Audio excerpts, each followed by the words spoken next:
Stormy nights always have a strange feeling.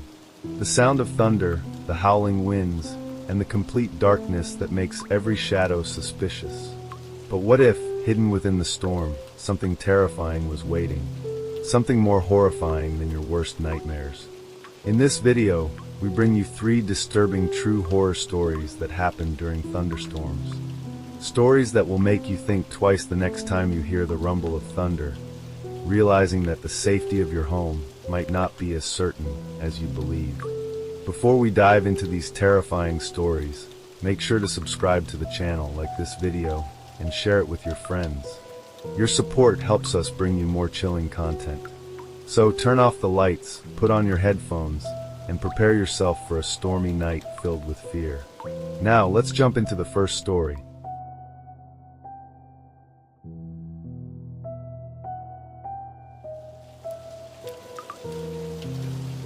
I never thought anything truly terrifying would ever happen to me.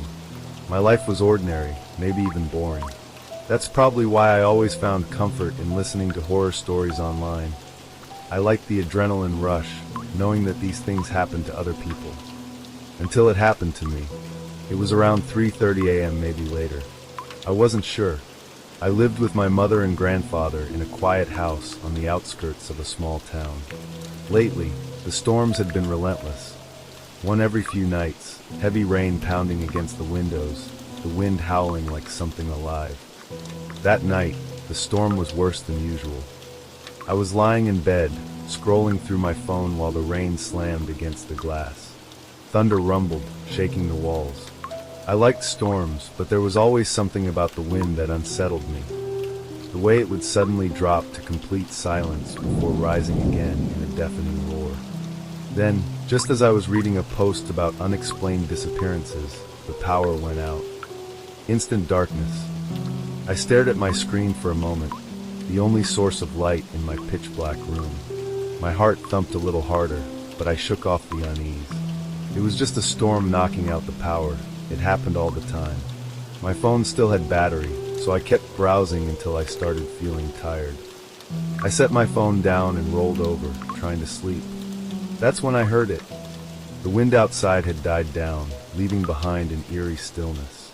I didn't realize how loud the storm had been until the silence took over. My room was cold, colder than it should have been. A strange feeling crept up my spine, a primal instinct telling me that something wasn't right. I swallowed and ignored it. Then I felt thirsty, my throat was dry, my mouth parched. I tried to ignore it, but the discomfort only grew worse. Finally I sighed, grabbed my phone, and turned on the flashlight. As I opened my bedroom door, I was hit by a blast of ice-cold air. The hallway was freezing. I pulled my sweater on and walked toward the kitchen. With each step, the air felt colder, the silence heavier. I told myself it was nothing, but I felt something unseen watching. As I entered the kitchen, I stopped. The back door was wide open.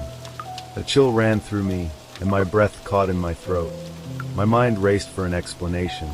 Had my grandfather forgotten to close it? Maybe the wind had blown it open. But the storm had been going on for hours. If it had been open all that time, the house would have been freezing long before now.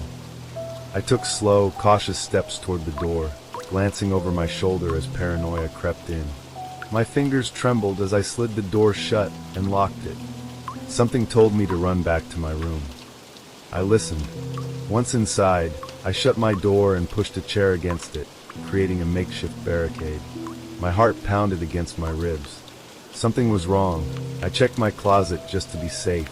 Empty. Still, I couldn't shake the feeling that something was watching me. I climbed back into bed, leaving my flashlight on like a nightlight. And then, a noise. A slight thump. From underneath my bed. The blood in my veins turned to ice. A soft creak followed, the sound of bed springs shifting. Something was down there. My breathing grew shallow. My mind screamed at me to run, but my body refused to move. I forced myself to look over the edge of the bed, my hands gripping the sheets so hard my knuckles turned white. Slowly I lowered my head, and met a pair of wide, bloodshot eyes staring back at me. The woman beneath my bed was inhumanly thin, her skin pale and stretched too tightly over her bones. Her mouth twisted into an impossible grin, revealing yellow, rotting teeth. She didn't blink. She didn't move. She just stared, and then she laughed. A raspy, wheezing, inhuman cackle bubbled up from her throat, a sound so unnatural it made my stomach churn. My mind shattered into pure, animalistic panic. I launched myself off the bed, shoving the chair away from the door and sprinting down the hallway. My vision blurred, my heart slamming against my ribs as I banged on my grandfather's door. "Open the door!" I screamed. The door flew open within seconds, and my grandfather stood there, his face twisted in confusion and fear, a gun in his hand. We ran to my room. The bed was empty. The window was open. And just for a second, only a second, we caught sight of a white figure disappearing into the storm. My grandfather fired a warning shot into the night. The sound echoed through the dark, swallowed by the roaring wind. But we never called the police. There was nothing they could do. No cameras, no evidence, no explanation. The next morning we checked the house. The door locks hadn't been broken. The windows had been latched before the storm. And yet, someone had been inside. And the worst part, the dust beneath my bed had been disturbed. Not just that night, but for several nights before, as if someone had been hiding there, watching me, waiting. Since then, we installed deadbolts on every door and window. But that doesn't change the fact that for who knows how long, while I was asleep in my bed, thinking I was safe, I wasn't alone.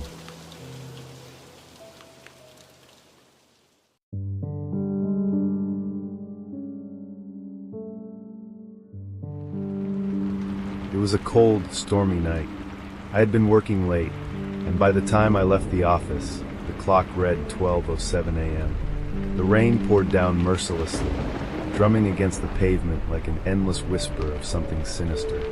My old 2004 Chevy Malibu was hardly suited for such dreadful weather, and even with the wipers on their highest setting, I could barely see beyond the flood of water streaking across the windshield.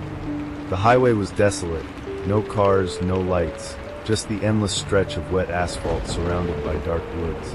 I was driving at 40 miles per hour on a road meant for 55, but even that felt reckless in this storm. Then, out of nowhere, he appeared. A figure completely dressed in white bolted across the road. His clothes were soaked, clinging to his thin frame, his face obscured by the rain and darkness. My heart leapt into my throat as I slammed on the brakes, swerving violently to avoid him. The tires lost grip, hydroplaning across the drenched road, and before I could regain control, crash. The impact was brutal. My car veered off the pavement, hurtling into the mud before colliding head-on with a massive oak tree. The airbag exploded in my face, and for a few seconds, my mind was a fog of shock and disorientation. My ears rang, my chest ached from the force, but I was alive. Then I remembered him. My pulse pounded in my ears as I scanned the road through the rain-streaked glass. The highway was still empty. No sign of the man in white. No body. No movement. Nothing. I reached for my phone with shaking hands and dialed my brother. No answer. My sister. No answer. My stomach twisted. I didn't want to wake my parents, but I had no choice. I called my dad's landline, knowing it would rouse him. He answered on the last ring. After making sure I wasn't injured, he gave me the number for roadside assistance and told me to stay in the car until he arrived. His house was only 15 minutes away. I took a deep breath, locked my doors, and tried to calm myself as I dialed for a tow truck.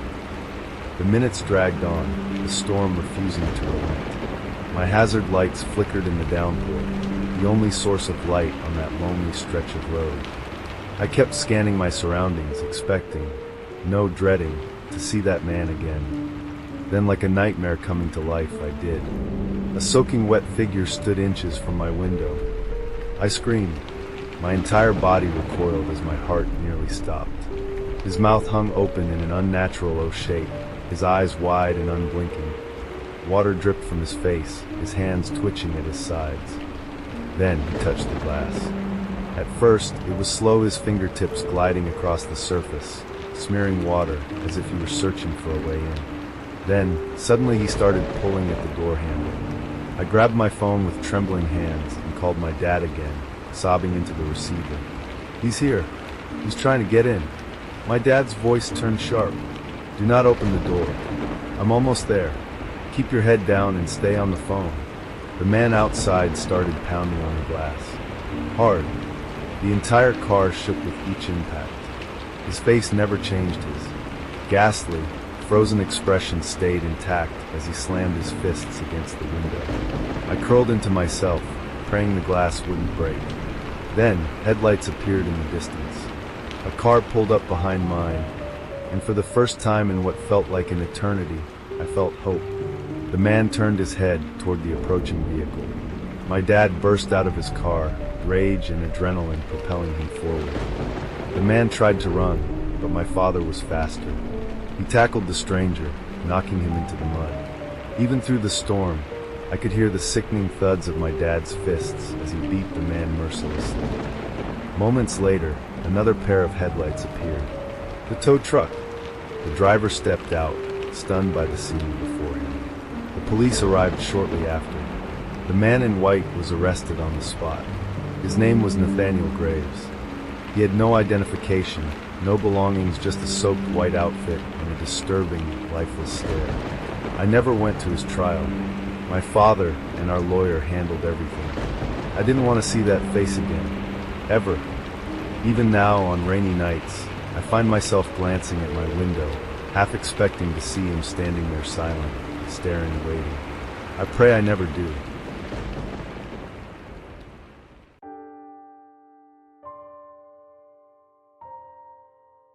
When I was 15, I lived with my parents and two younger siblings in a quiet, rural town in Georgia.